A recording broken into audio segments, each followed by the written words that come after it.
Bueno, volvemos. Estábamos hablando de las retenciones, ¿no? Como política fundacional del modelo de posconvertibilidad. Retenciones de evaluación, la especificación asimétrica, eso también creo que lo nombramos. ¿Qué más?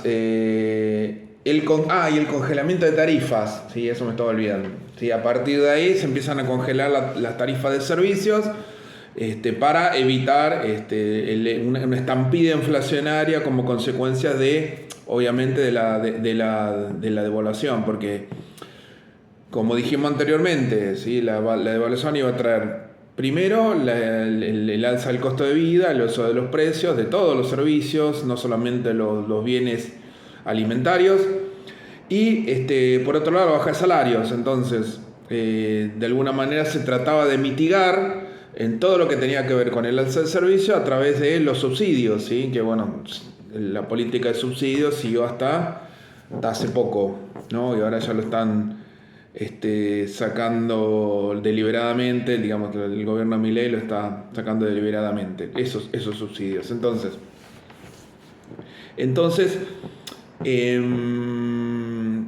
Baresi habla cuando se refiere al discurso que realiza Duhalde, volviendo un poquito para atrás, habla de proteger a la clase media, ¿sí? Él en su discurso, bueno, dice que, bueno, que la clase media de alguna manera está aniquilada, que la postconvertibilidad que la convertibilidad hizo prácticamente desaparecer la clase media.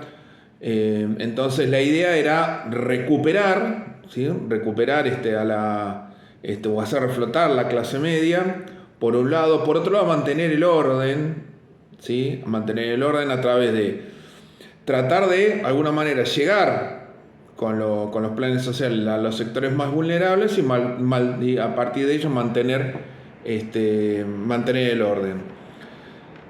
¿Por qué? Porque recuerdan que al principio hablamos de una crisis, ¿no? Una crisis orgánica, ¿sí? De todo el sistema, una crisis sistemática, ¿sí? En lo político, en lo social, en lo económico. Entonces lo que de alguna manera quería el gobierno era restaurar ese orden, ¿sí? Que ese desorden o ese caos no sea representativo de alguien, ¿sí? O sea, cuando uno dice que se vayan todos, ¿no? Que se vayan todos, no los queremos más, bueno, hay un ellos que son esos que nos llevaron, esas personas o esos políticos o esos economistas, etcétera, que nos llevaron al desastre, al caos. Son esos que están ahí, pero no había una etapa fundacional del nosotros, ¿sí? O sea, ¿quiénes somos nosotros? El pueblo, pero un pueblo difuso, un pueblo que se empezó a tener atisbos, ¿sí? De unidad, si podemos decirlo, llamarlo de alguna manera, en el famoso eslogan Piquete y Cacerola, la lucha es una sola. Entonces, lo que quería desactivar el gobierno de Duhalde era eso, ¿sí? Es la conformación de un nosotros, ¿sí? Alentarle que se haga más difuso ese concepto y restaurar el orden en base al conglomerado productivo. Entonces, ¿qué es lo que sucedió? ¿De qué manera se... Y bueno, primeramente a los sectores más vulnerables, a través de los planes jefes y jefas de hogar, trató de llegar con una medida de salvataje económico a esos sectores para, de alguna manera, volver a reinsertarlos de a poco en el sistema. Y por otro lado, utilizó medidas coercitivas, principalmente, no tanto con los sindicatos, pero principalmente con el movimiento piquetero. ¿Sí? El movimiento piquetero era uno de los grandes articuladores, ¿sí? Del descontento social. ¿Se acuerdan que en las clases anteriores hablamos del surgimiento, o mejor dicho, el desarrollo del movimiento piquetero a partir del año 96, en donde tras la crisis del 2001 hay un auge, ¿no? Hay un auge de este movimiento. Entonces hacía falta, según la óptica del gobierno, que ordenar el país, y una de las formas era eso, utilizar métodos de atacar la pobreza a través de medidas o planes, ¿sí?, hacia los sectores económicos más vulnerables, y por otro lado medios coercitivos como la represión a los piqueteros. O sea, tengan en cuenta que en esa época, bueno, los piqueteros inundaban las calles en reclamos de mejoras, planes, etcétera, ¿no? Entonces, de alguna manera ese era el plan de Duhalde, que bueno, que lo llevó a cabo de esa manera, con la anuencia del grupo productivo, que fue finalmente el que ganó la pulseada, y ganó el lugar en detrimento, ¿sí?, más allá de la supuesta alianza que tenía con los trabajadores. El más beneficiado fue el grupo productivo, ¿no?, que estaba conformado del lado empresarial, o esa alianza que estaba conformada del lado empresarial por los grandes capitales que nosotros conocemos, ¿sí? Pablo Roca, el grupo Clarín, Santiago Soldati, grupo Petersen, Pérez Compang, etcétera, etcétera, ¿sí? Ese grupo estaba de ese lado y le arrancó la especificación al gobierno de Duhalde para poder de alguna manera desarrollar el programa inherente, obviamente, a sus propios intereses. Entonces, hay un hecho muy trágico, que fue el asesinato de Costec y Santillán, ¿sí?, en la adyacencia de la estación de Avellaneda, en el año 2002, 26 de junio del 2002. Y a partir de ahí el gobierno de Duhalde toma un giro, ¿sí? O sea, la idea de Duhalde era, bueno, permanecer hasta el fin del mandato, el 2003, luego establecer de alguna manera una propia candidatura, o sea, ser elegido él mismo, no a través de la Asamblea Legislativa como fue elegido, sino a través del voto popular. Bueno, esa era la idea primigenia, pero bueno, los acontecimientos se lo llevaron puesto. Entonces surgió el problema de quién iba a ser el reemplazante de Duhalde. ¿Quién es el que se barajaron un montón de nombres? Bueno, aparte del propio Duhalde, el gobernador de ese momento de San Luis, que fue presidente provisional, Adolfo Rodríguez Sá, José Manuel de la Sota, sí, que era un hombre muy vinculado al dualdismo, y bueno, y aparecía ahí muy de a poco, asomando la cabeza, Néstor Kirchner, finalmente, que fue el elegido porque, digamos, Duhalde entendía que era la persona o el delfín, ¿sí?, que podía de alguna manera cobijarlo bajo sus alas, ¿no? Y, digamos, el que más entendía en su momento, en ese momento entendía que era la persona indicada para estar ahí, bueno, y luego tener la posibilidad de él postularse. Pero bueno, eso ya es otra historia. Bueno, después sabemos qué es lo que pasó con el kirchnerismo y en esta historia reciente. Así que bueno, Varesi más o menos habla un poco de eso. Ahora vamos a hablar un poco de lo que dijo Merino, o lo que dice Merino, en relación a de qué forma actuó el sindicalismo, de qué forma se movió el sindicalismo durante esta época. Es bastante singular, ¿no? O sea, bastante... Porque tengan en cuenta que hasta el año 90...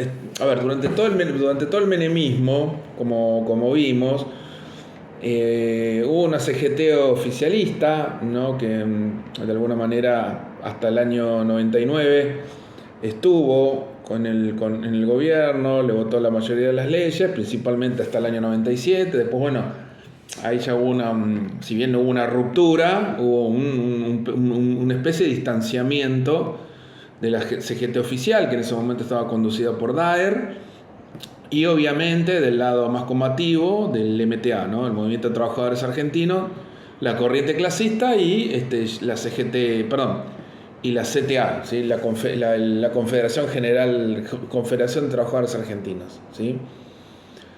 Entonces llegamos hasta el 2001 con esa conformación. El 13 de... Hay una declaración de un paro para el 13 de diciembre del año 2001. Gran parte del movimiento obrero se adhiere. No lo hace así tampoco o en un primer momento no lo hace la CGT, luego sí, en función a cómo se estaban desarrollando los acontecimientos, bueno, después va a adherir. Era un paro que se estaba pregueñando ya de de un mes antes, y de noviembre a diciembre cambió totalmente el panorama, ¿sí? A partir del 1 de diciembre del año 2001 se establece el corralito. Hay una determinada cantidad de dinero que se puede sacar, $250 pesos por semana. Eso hace que en realidad fue el detonante de lo que sucedió 10 días después o 15 días después, ¿sí? Que fue la salida de trabajadores, clase media a la calle para pedir primero la renuncia de Cavallo, y posteriormente, bueno, pudo asistir a la renuncia de la Rúa con todo con todo lo que significó, no solamente el hecho político, sino también el hecho de que hubo muchos muertos, ¿no? Bueno, entonces, ¿qué había pasado?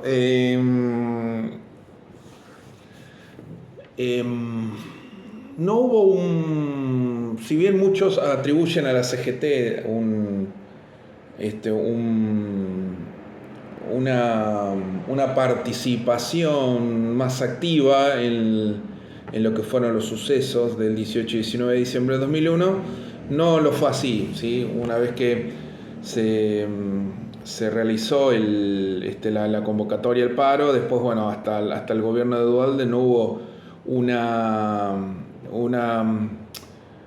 como una especie de hubo una especie de impas, ¿no? Una especie de pausa. Dejaron correr los acontecimientos, y bueno, recién volvieron a surgir, digamos, o meterse nuevamente de lleno a la política gremial del país a partir de la asunción de Duhalde.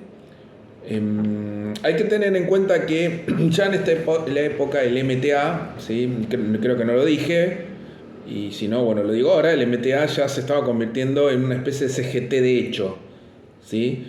Por eso se lo nombraba como CGT disidente a la CGT oficial, ¿sí? La del que conducía el secretario general de la Alimentación, Rodolfo Daer, hermano del que fue hermano, si digo bien, del que fue hasta hace poco secretario general de CGT,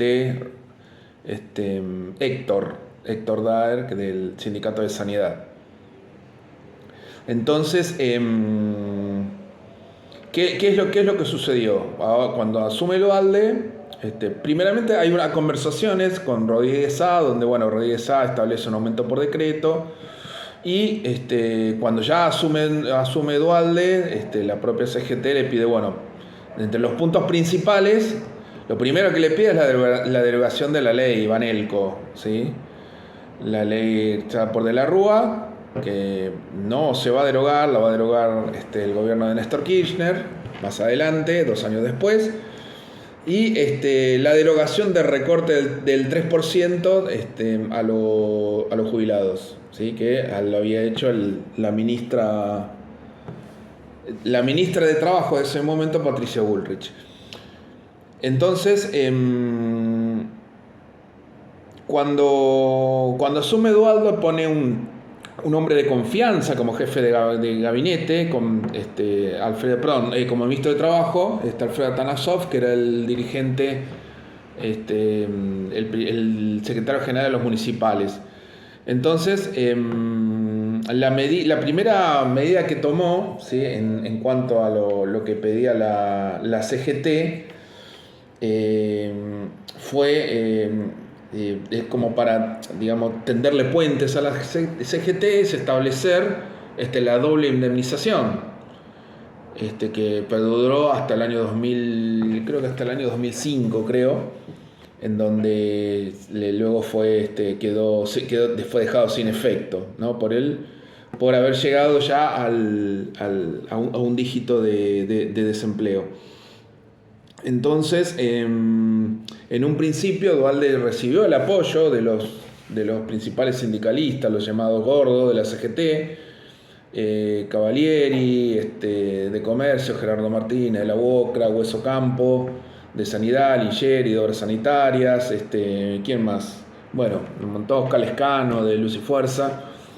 Y además le establecieron puntos, ¿no? Le establecieron un programa en la cual esperaba que el presidente los acompañara. Entre ellos lo que es el llamado al Consejo del Salario, Consejo del Salario Mínimo Vital y Móvil, el llamado al Consejo Económico Social, ¿no? El control de precios. Y bueno, lo que ya dijimos anteriormente, la derogación de la ley de reforma laboral, ¿no? Establecer también un subsidio para desocupados. ¿Qué más? Algo importante que me olvidaba, el tema de devolver los fondos de labor, el control del fondo de las obras sociales, ¿sí? Eso es muy importante. Eso que no lo dije, bueno, ahora lo digo, era importante para el sindicalismo poder tener ese subsidio, ¿no? Poder volver a contar con ese subsidio, ¿no? Porque, digamos, las obras sociales, en relación a la especificación o las nuevas medidas económicas, estaban entrando en crisis, algunas ya estaban entrando realmente en quiebra, ¿no? Sobre estas resoluciones, estos pedidos, estos reclamos de CGT, bueno, la gran mayoría de ellos fue desoída por el gobierno de Duhalde, y bueno, y eso llevó a que la CGT declarara tanto a la disidente, principalmente a la disidente, declarara un paro general, hasta el primer paro general a Duhalde.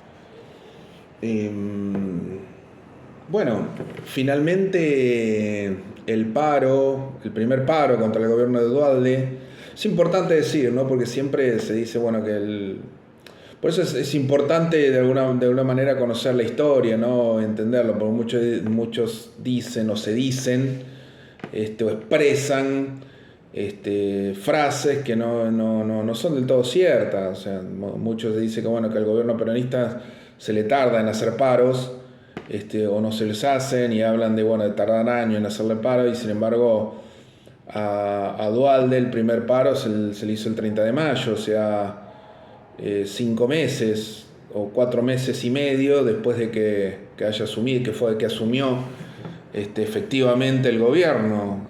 Así que muy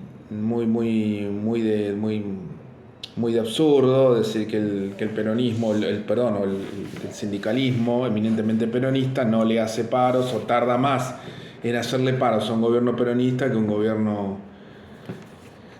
Eso sucedió con sucedió con Menem también. O sea, acuérdense que si bien no toda la CGT, pero sí el ala gualdenista, ya a los pocos meses de asumir Menem, ya que estableció un paro general que no tuvo un alto acatamiento debido a las divisiones, pero bueno,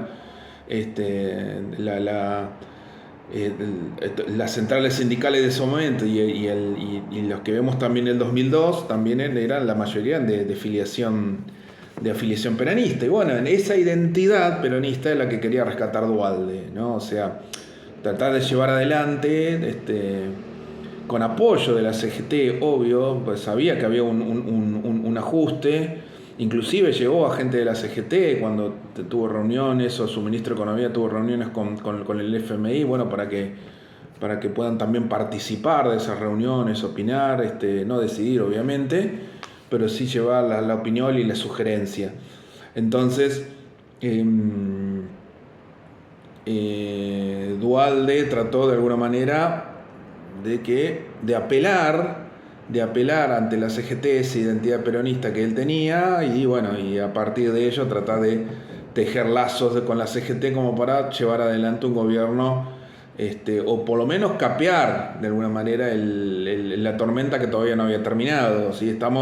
Si bien se había salido de a poquito del corralito, ¿sí? Pero el corralito de retiro de fondos en pesos, el corralón que era de dólares todavía no, ¿sí? Eso va a salir un poco más adelante, pero de alguna manera quería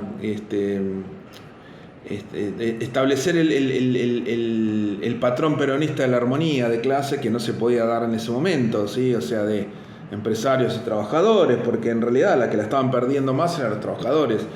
Los empresarios, a través de la especificación asimétrica, ya estaban recuperando, ¿sí? Ya estaban empezando a tener un superávit dentro de sus cajas privadas, y sin embargo los trabajadores no. Entonces, en todo lo que es este periodo de Duhalde es de remarcar de qué modo la CGT, sí, podríamos decir que en el periodo corto de Duhalde hubo un apoyo, ¿sí? Al principio, igual que en el gobernador de la Rúa, y también hubo una diferencia sustancial en el hecho de cómo actuó cada uno de los sectores, ¿sí?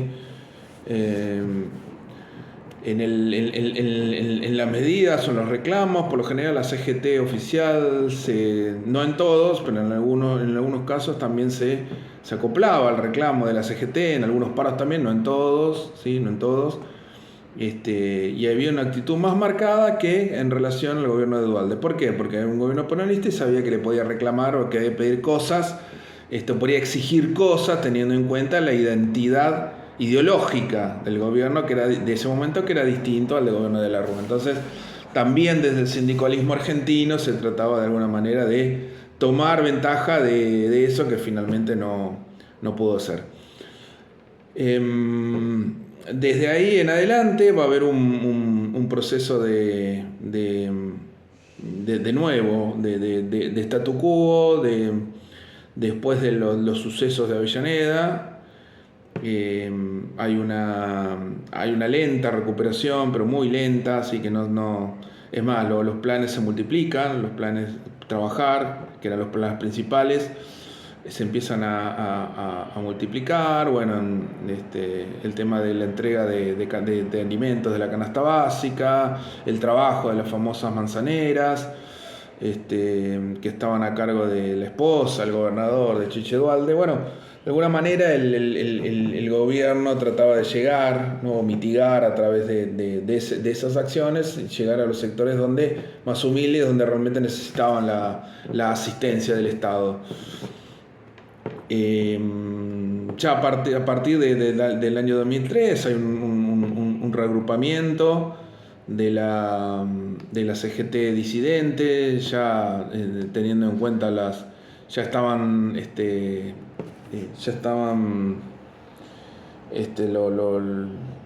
los candidatos, ¿no? Candidatos presidenciales. Bueno, ya a principios de año ya estaban declarados, que eran, bueno, Duhalde, Néstor Kirchner, Carlos Menem, Ricardo López Murphy, Elisa Carrió, Rodríguez Sá, Alfonsín, que ya estaban, Alfonsín no, perdón, uno del radicalismo que no me acuerdo, pero bueno, si no después se los paso. Entonces ya había una marcada tendencia, bueno, a esperar a ver qué es lo que iba a hacer el próximo gobierno. Sabía que Duhalde no se iban a presentar, ya estaban seguros de eso, y bueno, era cuestión de empezar a esperar a ver qué es lo que hacía el próximo gobierno. Así que bueno, eso es algo que lo vamos a ver en el próximo encuentro que vamos a hacer presencial. Vamos a ver la primera parte igual yo ahora les voy a pasar ahí por el WhatsApp. Vamos a ver la primera parte del gobierno de Menem, del gobierno de Néstor, y más que nada desde la óptica Desde la óptica de una... Tenemos tres fuentes, ¿no? Históricas, dos, la de Galasso y la de Pepe Robles, que lo vamos a ver, que nos van a dar un contexto, ¿no? Nos vamos a situar un poco en ese momento. Y después vamos a ver un texto más específico, que es la de Varela, de Pablo Varela, digamos que tiene un condimento más clasista, y para entender de esa óptica, porque la idea también es poder entender de todas las aristas, ¿no? Más allá de las preferencias que tengamos uno u otro, bueno, es bueno también verlo estamos en la academia, entonces es bueno también verlo desde esa perspectiva. Así que bueno, espero que no se hayan aburrido, espero que le haya servido. Bueno, cualquier duda o consulta, me pueden escribir, o si no el viernes, si es que ven el video o llegan a verlo, lo charlamos. O si no, bueno, si lo ven tranquilo el sábado, domingo, en la semana, y llegan a tener alguna duda, ¿sí? Con esto, con los textos, me avisan y me escriben, ¿sí? Así que bueno, en principio lo vemos en la próxima clase. Así que bueno, hasta luego.